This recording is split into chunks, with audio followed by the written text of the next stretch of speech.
in between each one feed, I'm gonna take a break, like not a break, but like a pause, so like you can reset the camera if you need to. Cool. He know how to do it. I'll tell him. I can coach. I guess we gonna fight. I can say okay. You give him a crash course on this camera, or does he know what he's doing?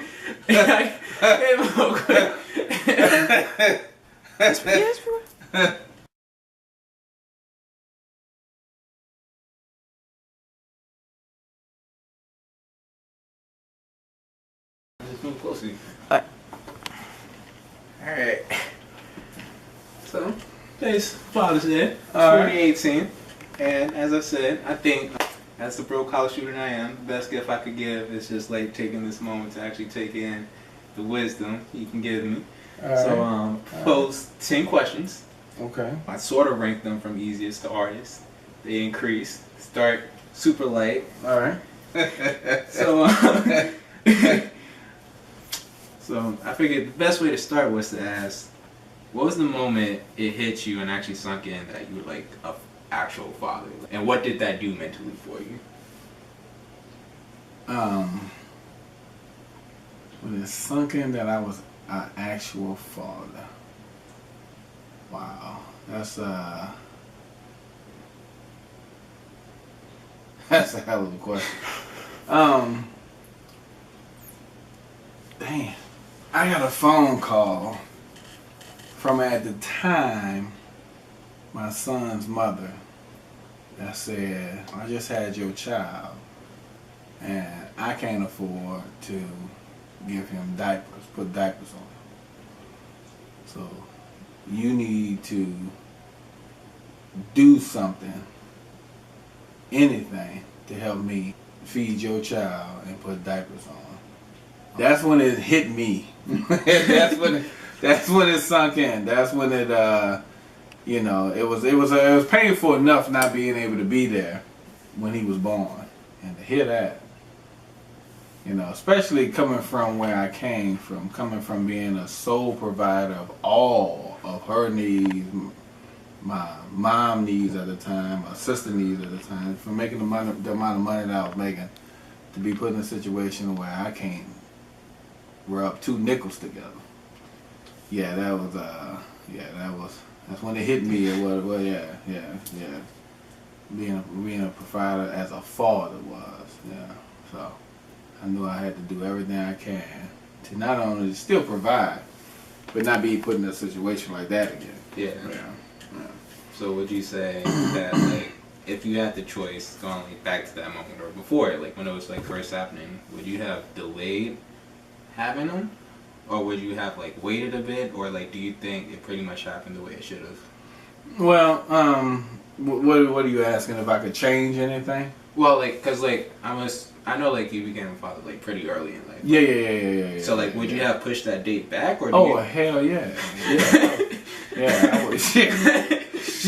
So yeah. Where would that have been? Like in an ideal situation? Ideal situation, done with college, done with starting a career, done with everything that has anything to do with education and preparing to go out into the workforce. Everything that has anything to do with that, be done with that before I had children. Yeah, it was, I was 19. I was younger than you are now. Yeah, you know, so definitely unprepared, but it grew up too fast. You know, I started making real money at 15. Started paying bills, damn near all the bills in the crib. I thought I was an adult, and that kid back then, you couldn't tell him shit. Yeah. so you know, look at that kid now as the person I am now. Oh hell yeah, I would have did a whole lot of things different. But that's definitely one thing I would have changed, was definitely push that way back. yeah. 26, 27, 28, 30. So like in late 20s. Oh yeah, probably say like before then, too early settled down. Oh my god, yeah, way too early. Yeah, late 20s, way late 20s. 29 and 6 months. You know, yeah, way late 20s. You know. For the second one, before the interview continues, what would you personally consider are like areas or just like questions that you think I shouldn't ask because I should figure that out for myself first, and like it would take me going through it before I would actually understand anyway. Your career choice on education. I have a lot of issues with your choice of study in college, but I personally don't know how successful you can be with that. I could be totally wrong. I mean, I could be totally wrong, and to be honest with you, I hope I am. Me too. I swear to God, I hope I am. Because I really think you had, I'll still have, you have in high school, I saw a child that had the brain power to be the first person in the world to come up with the cure for cancer. That's vicious. And not only that, he had the hustle to not only if it didn't come, because everything didn't come easy. I mean, you were smart, but you wasn't no goddamn Einstein. You wasn't that smart. So you not only had the brain power to be intelligent, you had the hustle to go get the knowledge you didn't have. You know what I'm saying? I mean, does that mean walking to the library in middle school to catch up on an education level that you should have been not only caught up but surpassed, because you was in advanced classes and in the IB program in Roanoke, but coming to a program in Fairfax County that was so far advanced above Roanoke, you took it upon yourself to go out and go to the library and walk. I mean, shit, in middle school, man, that opened my eyes to a whole lot of things about you. I mean, the education that you chose, the career path that you chose, yeah, you're gonna have to go through that and figure that thing out by yourself. I mean, and I'm gonna support you. You know, I got you. But at the same time, I can't give you no advice on that because I don't know nothing about it. You know, so with the one I had later, but I think sort of ties in, would you consider that to be then my biggest failure so far that you personally seen me like go through? Or if no, not, it's not fair. What would you consider to be my biggest failure? Your biggest failure? Yeah.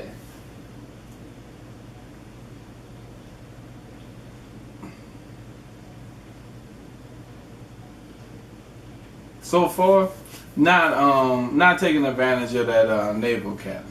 I know it wasn't a career path. I know they didn't offer the curriculum that you wanted, but you couldn't see, how they put it, you couldn't see the forest for the trees. Yeah. You know what I'm saying? Because you could have took that education, no matter what the hell you studied, and you could have took whatever they offered you at the Naval Academy and still went into athletic training or graphic design or whatever for free, and also have that.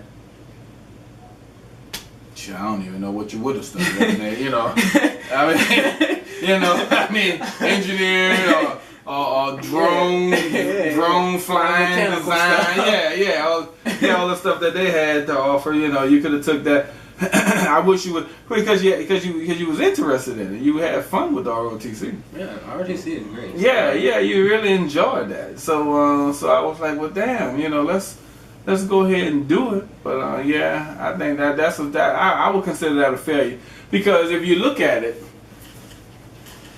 your mom is going to have an enormous debt on her credit when you graduate from George Mason. Now, it's not going to be as much as it, you know, because you did get some money. You got a partial.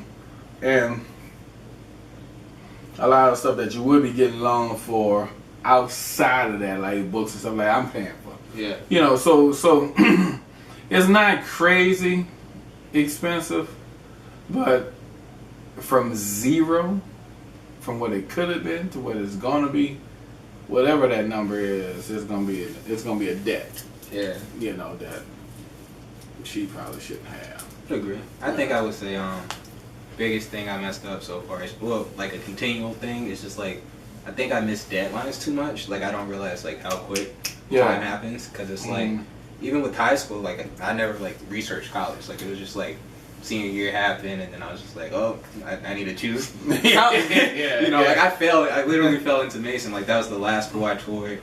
Actually, I only went to 2. I went to the one in Louisiana. Yeah, no, was it Louisiana? Well, yeah. We toured. We didn't took a look at Tulane, but there was one in North Carolina. I think they sent you some information. Did we? No, we never toured. It was like the UNC, I think. Like I can't remember what it was. It was like a historically black one. They gave me like a half for like scholarship, I think. Yeah, with the potential to be full, depending on how you went in there and took care of your business. Yeah, and it's just like I would get those things and like just like, all right, that's cool, but then forget about it, do something else. And you know, that happens a lot. So like I can see that. Yeah. On the flip end, what would you say is my biggest accomplishment so far?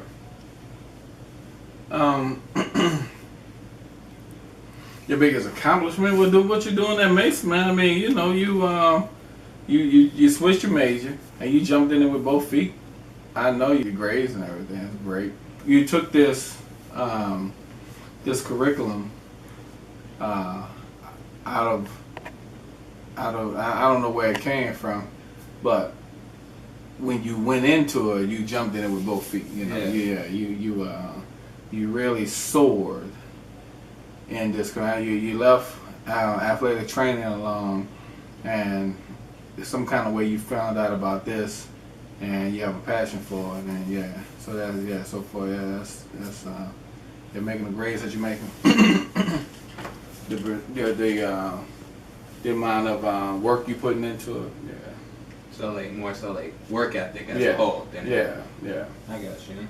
Next one is like for both me and P. But what would you say is your fondest memory of each of us, like as a parent from our childhoods? Define fondest. I mean, funny.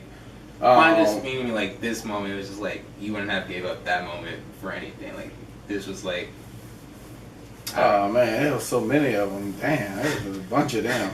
Man, when y'all played football, when I coached both of y'all. You know, when y'all played sports, that was hilarious and memorable at the same time. You know, it was when we went to Disney World for the first time. I'd never been in Disney World as a child, so when I took y'all to Disney World, it was my first time. I don't know if y'all knew that. But it was my first time going too. I think he was still in a stroller. He was 2-3 years old. The first time we went. Yeah. The very first time we went. I think so, yeah. And Keaton was scared to get on the damn roller coaster and shit, man. That was fun. That the Mickey Mouse thing that we saw. Yeah. The where they set the water on fire. I can't remember the name of it. It's like Fantasia. Fantasia, yeah. That was that one right there. That.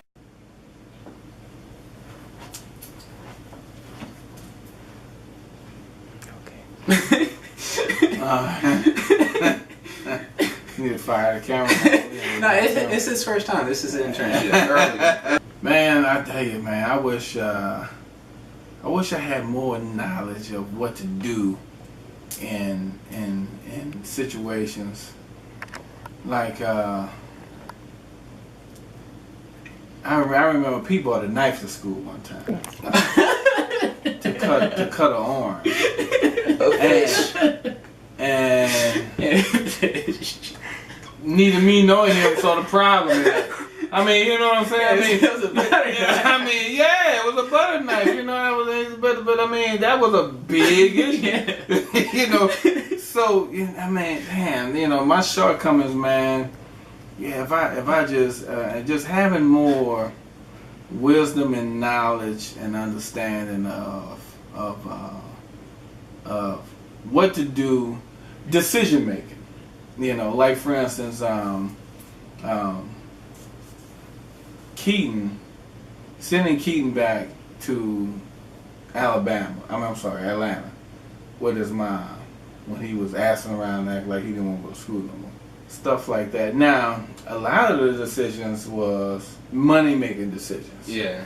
So, you gotta, as a father, you are genetically programmed to provide by any means necessary. You know, no matter what. And I took a lot of risk because in my education of becoming an adult, classroom and life education, you know, and that transformation of becoming from a child to an adult, there's only a few ways I know how to make money and not lose. Yeah. You know what I mean? You know, you there's a lot of different ways you could do that. But majority, 90% of those ways have a risk of loss. And when you have 4 children to provide for, most of the time, you are the sole provider of those 4. Plus, you got a house and a wife and all the other stuff going on. You got to make sure that you can't lose. No matter the decision, it's hard to make. You know what I mean? Yeah. You know, taking you guys out of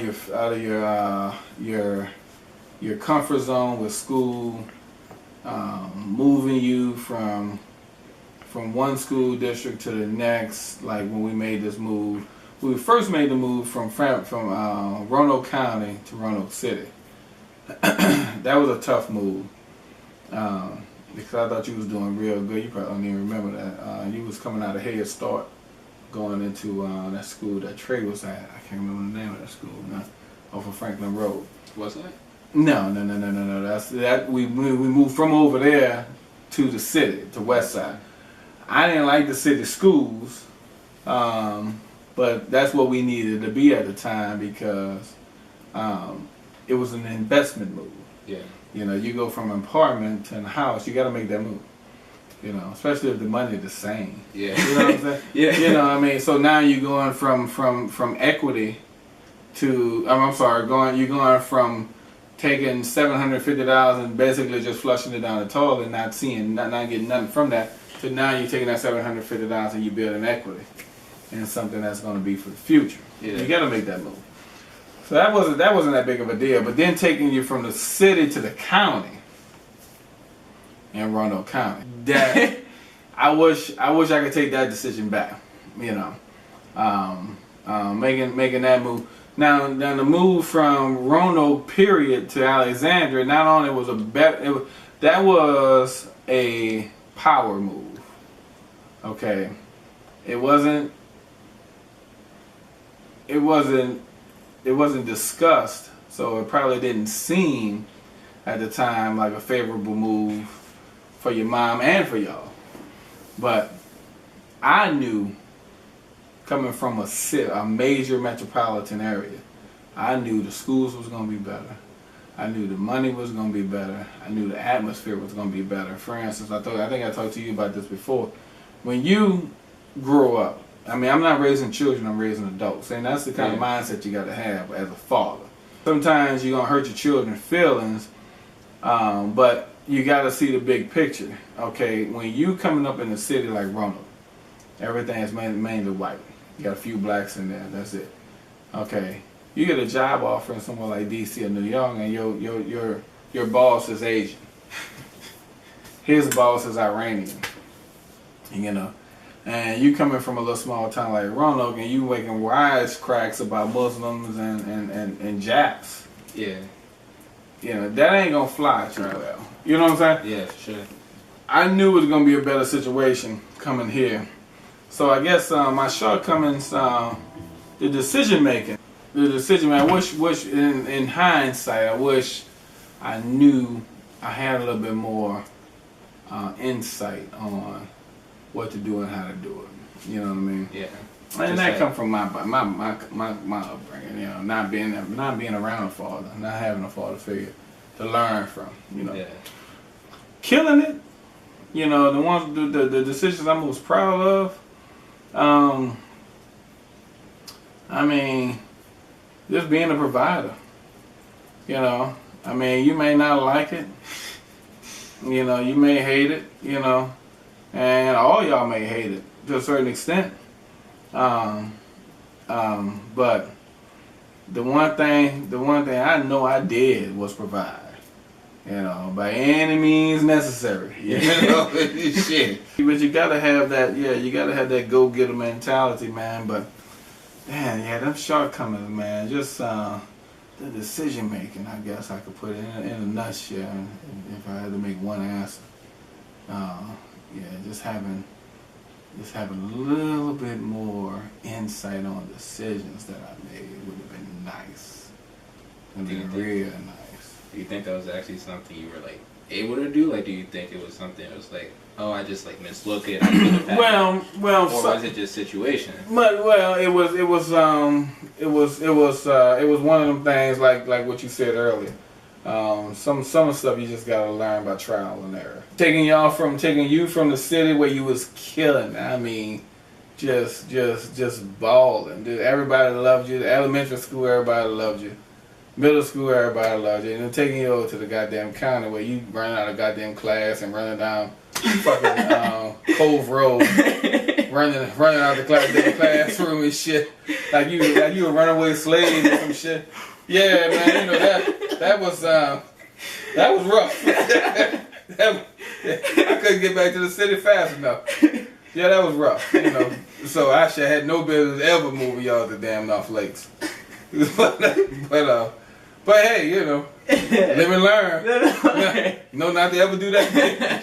Shit. So the next two questions are family related, like as a unit. So I know things didn't turn out exactly probably the way you expected in terms of like both our moms and Keaton moms. Mm-hmm. So with that being said, do you now have any advice in terms of relationships, choosing a partner as a whole, and just like... Man, hell yeah. Dude, if you don't listen to nothing that I say, listen to this shit right here. Get somebody that's on the same page as you at least 90% of the time. When it comes to education, especially if y'all plan on having children.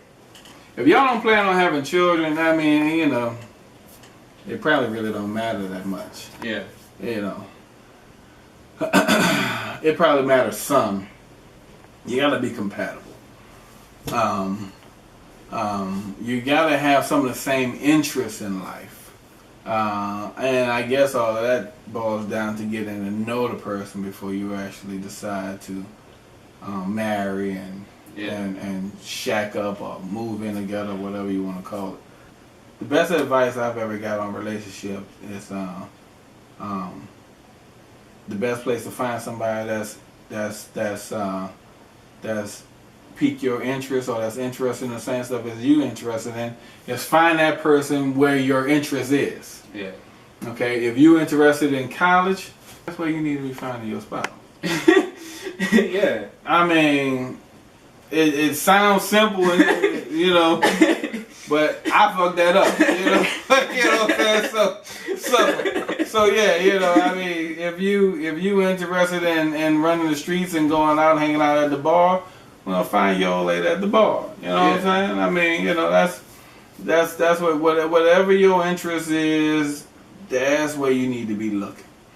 You know, so yeah, man, and make sure before you ever think about having children, don't ever let nobody make you feel or even think. Don't ever let nobody think for you. Period. No one, parent, grandparent, give a damn who it is. Think for yourself. Because don't ever let nobody put in your head that you have to have children. If you decide that you want children, make sure the person you're having a child with is on the same page as you as far as pushing, recommending, supporting, whatever that child is into, You guys gotta be on the same page. You can't be interested in sports, and when the child got a spelling bee, you don't show up. And I'm the only one there. You know what I mean? Yeah. And I can't be at all the music functions, you know, yelling and screaming when he playing the drums and shit, you know. and then when he got a goddamn play, you know, that's some little gay ass shit. I don't want to. You know what I'm saying? I ain't trying to see my son do a goddamn leotard. You know what I'm saying? You know, so you got to be. You really. I'm so serious. You have got to be, dude. You got to be. God damn, you got to be on the same page, man. I mean, if you gonna push, I gotta be pushing. Yeah. I can't be pulling when you pushing. You know what I'm saying? Yeah, you know what I'm saying? We either both pulling or we both pushing. You know? Yeah. Yeah, I mean, whoo, man, that is so serious. Damn, that is so, I'm so serious when it comes to that. It sounds easy. Just make sure someone's on the same page, but I'm assuming, like, you probably thought that was the case at some point in both ends. Well, no, because it never, again, growing up too fast. Yeah. You don't know what to look for, and you don't know what to ask for until it's too late. You know, by the time I got to realizing what was going on around me, as in the realm of the parent circle, in the circle of the parent. By the time I got to realize what was going on, that the wavelengths was so different. Shit, I mean, you got 4 children here. Yeah. You know, all that stuff need to be brought up before children even come into play. You know. So you're just talking like conversations. I mean, like just straight up, like, hey. Yeah, straight. When you have children, what do you want to do? See, when you dating, you don't know that person. That person don't know you. So there's a level of uncomfort. There's a level of insecurity, anxiety. You don't know nothing about that person. That person don't know shit about you. You know, so y'all got to get comfortable with one another. But now, when you get past dating, all that silly shit is over with. You know, once you get to know that person, man, y'all break the ice and y'all comfortable with each other. I mean, you know, you gotta let it go. Let it loose. You know, seriously. I mean, I know it's kind of hard sometimes because you got feelings. Feelings come into play. Yeah. And feelings make you do things you don't want to do. So, I guess to answer your question, as a father, if I give you any advice on that, is don't allow your feelings to come into play and ask the tough questions if you're talking about bringing somebody in the world that didn't have to be here. You really do that person a disservice by not asking this person the questions that you should be asking. Yeah. You know what I'm saying? Yeah. Final 2 questions. Like I said, this one coming up relates to family as a unit. I think it's like fair to say that like there's been points in times that we both had like our high points like as a family and then like our low points. Mm-hmm. And you know, like sometimes it's just like straight up we're apart, but then other times it's like, oh man, it's like the Disney World thing. Like we're working well. Mm-hmm. So like how would you say like, or how would you rate us? Like how do we function as a unit? And if there's anything to be fixed or like not even like to be fixed, but like just things you wish would have happened, how would you have made those things happen? Well, I gotta ask that question with a question. What do you consider a highly functioning unit of a family? Do you have to be together to be highly functioning?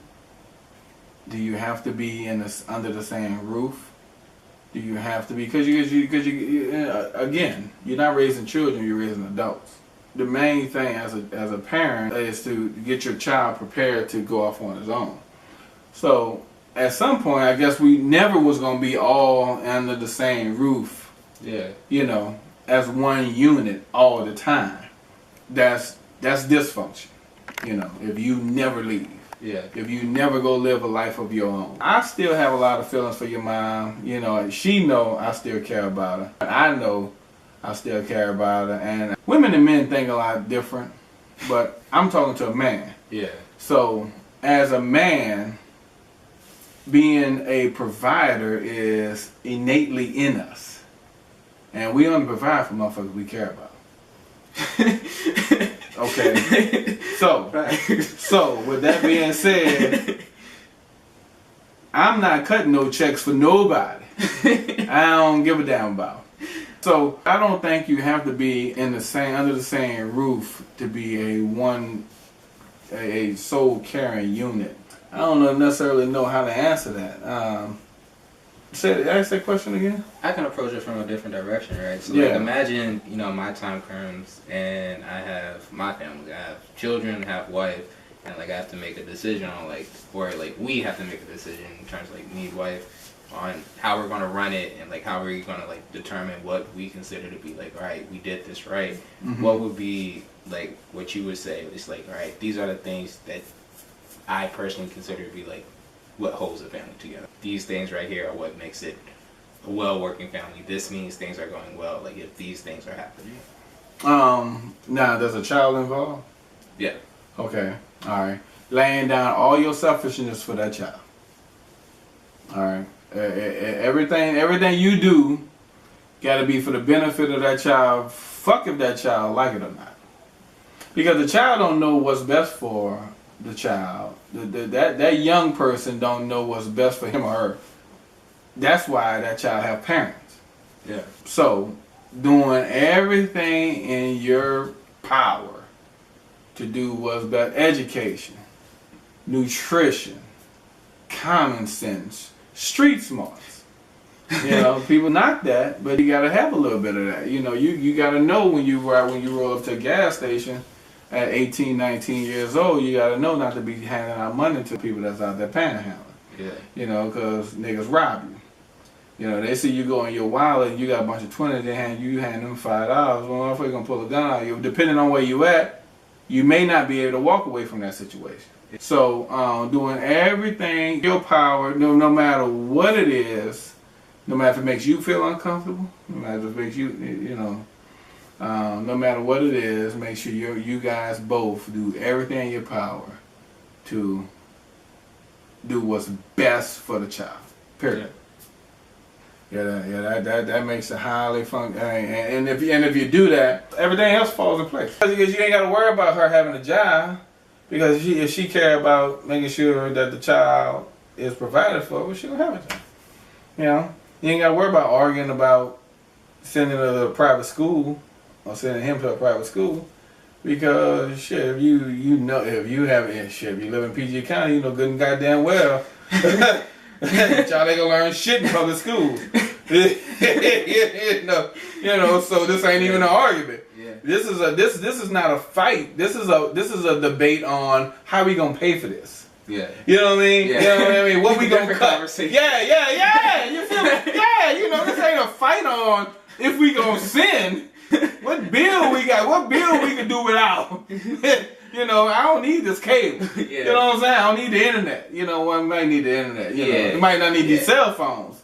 You know what I'm saying? Yeah. So yeah. Wrapping it up. So one thing I didn't say about like why I originally did this is because like I'm starting to realize that technically speaking, there's a lot of people who don't have someone like you in their life. They don't have someone who is going to like sit down with them, have a conversation, like be able to like just like talk and just like give the knowledge you have as like I go on. So like for the final question, I wanted to know, one day you're not going to be here to do that realistically. Mm-hmm. Like for now I have you, I know you got my back. Lil Pete has you for a long while too, because like he still definitely needs more guidance than like me, who's like coming into his own. But like when that day comes and like we don't have like just like a go-to person anymore, what would be the biggest thing that you for sure want us to remember? Like what's the biggest lesson that like no matter what, this is the one we should hold on to? Don't have your children start from the dirt.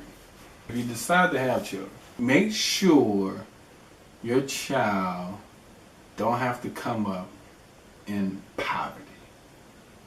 Poverty changes people. You know, poverty